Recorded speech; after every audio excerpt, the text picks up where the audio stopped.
I'm Mia, and I'll be your host for this week's episode of Undercurrent. For our first story, Undercurrent speaks to ex-Premier and Professor Carmen Lawrence about why she wants a permanent ban on fracking from the West Australian government.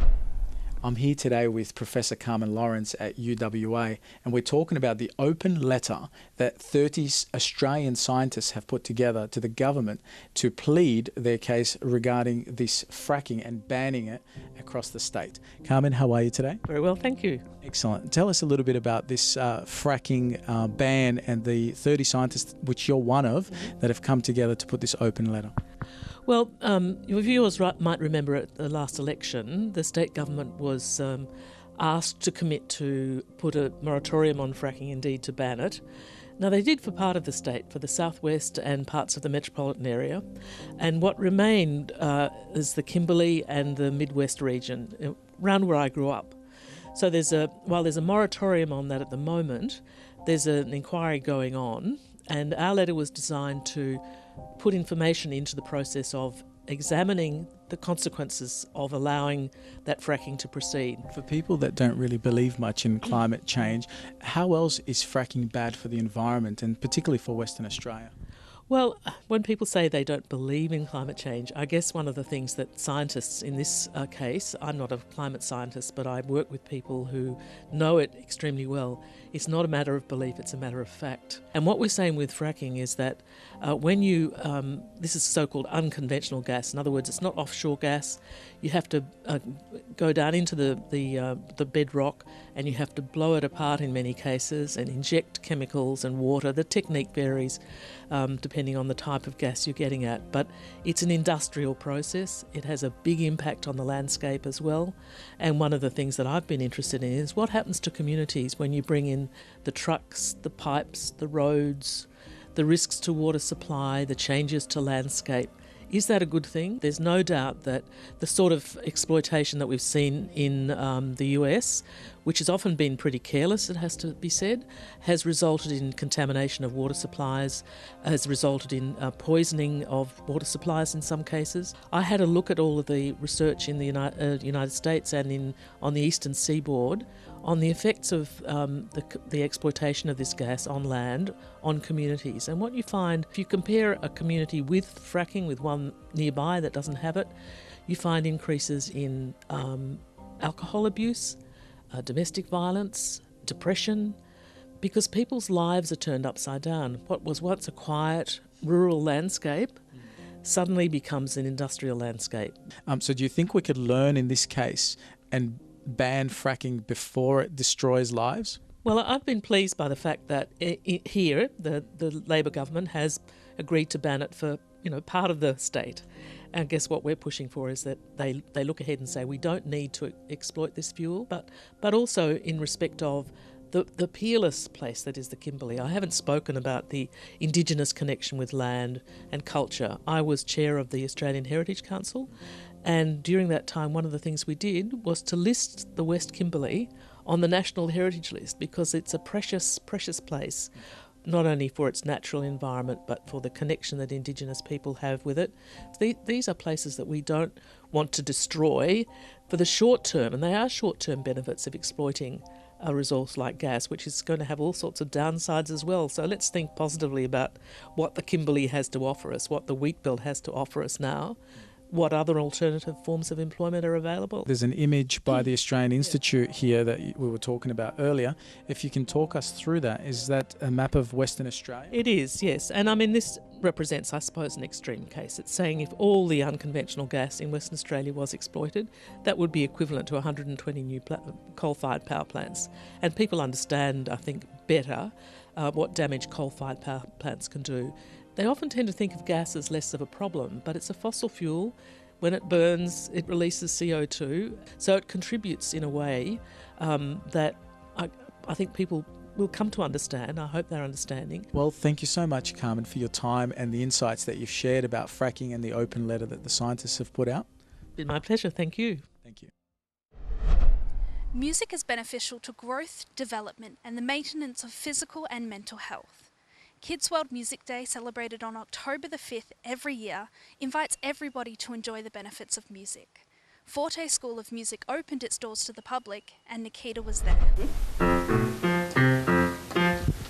It's International Kids Music Day and I'm here at the Forte School of Music in Joondalup to see what's going on. And we all know that music is good for the mind and soul and for the development of children. I'm here with Helen and I'm going to ask her a couple of questions. So why did you decide to bring Gabby here today?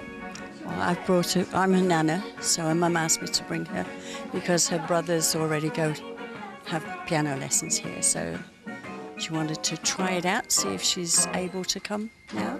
What was your favourite bit about it? About doing the shakers.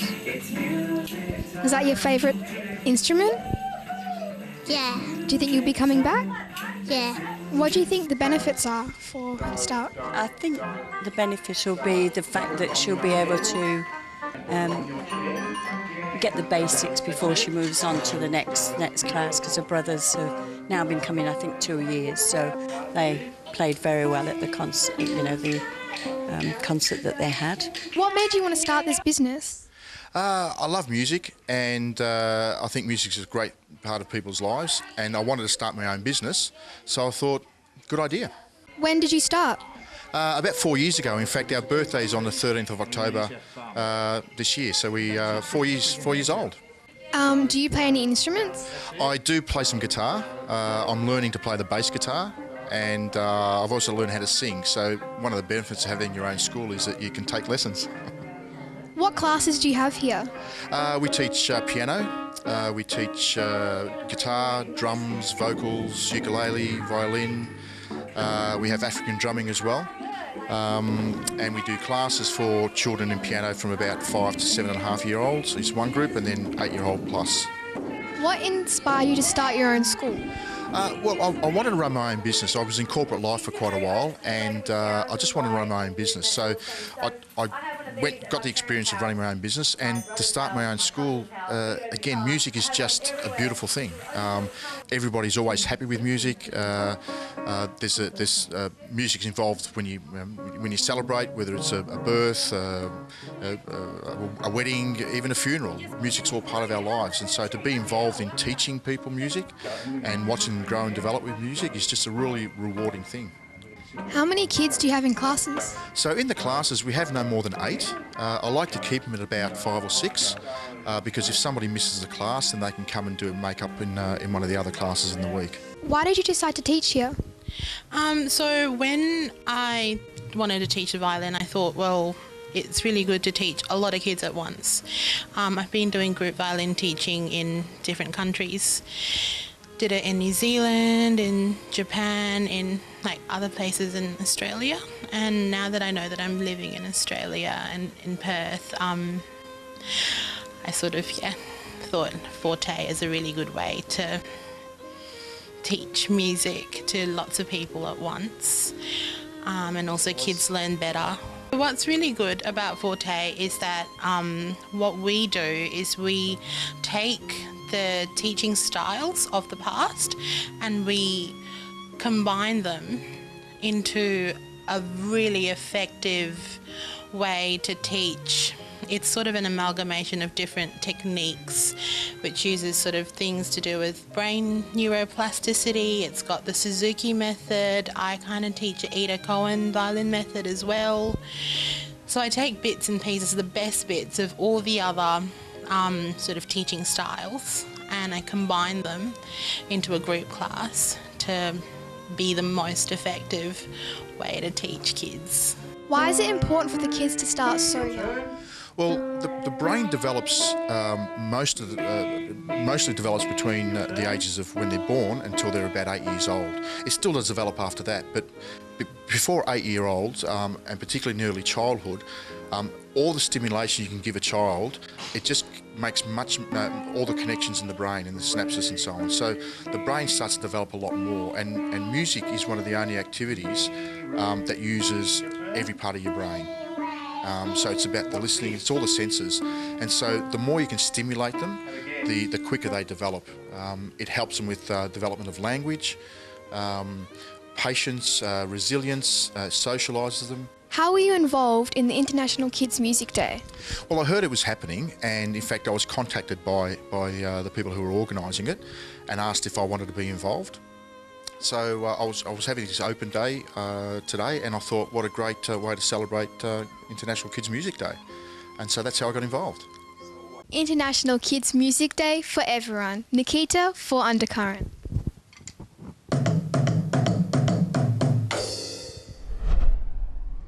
With ever-increasing shark warnings and fears, could ocean pools be the solution? Annabelle Pinardi heads to Cottesloe Beach to find out. An ocean pool is on the cards for one of Australia's most iconic beaches, Cottesloe. With shark activity placing fear in the minds of many WA locals and tourists, a Cottesloe ocean pool will be a safe environment for swimmers all year round. Today we're speaking with Executive Officer Mr Tom Locke of Ocean Pools WA to hear a little bit more about the proposal. Firstly, Mr Locke, can you tell me a little bit about the Cottesloe Beach Pool proposal? Well, it goes back a long way, Annabelle. Around about the year 2000, after the Ken Crew shark attack, a fellow called Don Morrison asked him if it was a good idea. He said yes, it was. He said he would support me. After that support, I then got to work. I got another fellow called Tim Willoughby, who was the president of the WA Olympic Council, and he said he'd support us well, so we got going with another group of locals, including a disabled swimmer called Hilary Rumley. And on the idea of swimmers actually feeling safe, that recently there has been, shark sightings, and every summer the whole idea of sharks is actually brought up in the news. How will an ocean beach pool actually challenge this idea and, WA's perception of having a safe beach? It'll reduce fear. Now, the fear is not actually shark attacks, because there's not really that many shark attacks. If you're a surfer or a diver, you should probably be a bit more afraid. But it's going to be very difficult with ocean pools or any other type of precaution to protect, surfers. Even if you look at Cottesloe, there's been 3 attacks. No one was killed. I actually witnessed that attack and rang the Triple O in 1997 down the bottom of my hill. And then there was the Ken Crew, which was a fatal attack, and then another one of a fellow called Martin offshore here, a long way offshore, probably close to 500 metres offshore. Now, Scarborough Beach has recently been redeveloped. How will Cottesloe's beach pool actually differ from that? Well, that's up on the hard, so it's a different concept to say one that's in the ocean or a self-flushing one, or even one that's pumped seawater, because that's fresh water and it's chlorinated. People love to feel safe and be part of the ocean, or near the ocean. That's the attraction of it, and that's the attraction of Scarborough. A fairly expensive proposition though, at least 26 million, and then the ongoing upkeep of patrolling and cleaning and all of that. And what have you found to be the local perception of the ocean pool? Are people supporting it, or is there a bit of criticism going around? Well, over now, it's going on 18 years, it's always had a fair bit of support, but not from people that will actually act on it. I think it's getting to the point now where action's starting to happen. Cottesloe's a difficult place to get anything new in, as people know probably with other things over the years, with the controversy over the hotel development and things like that. They said this off the record. If the Cottesloe Council could build a fence around Cottesloe, they would. It's gratifying to see the number of people taking interest and coming up with proposals. It's very gratifying with me for the 2 professors to contribute to the development of it. One from an engineering sense, which is quite unique, and the other from a sports science and general health and community welfare. Yeah, definitely. You've definitely laid solid foundations for the plan. I wish you all the best with the proposal. Thank you for your time, Tom. Thank you for watching. I'm Annabelle Pinardi reporting for Undercurrent. Stay tuned for more Perth community topics after this short break.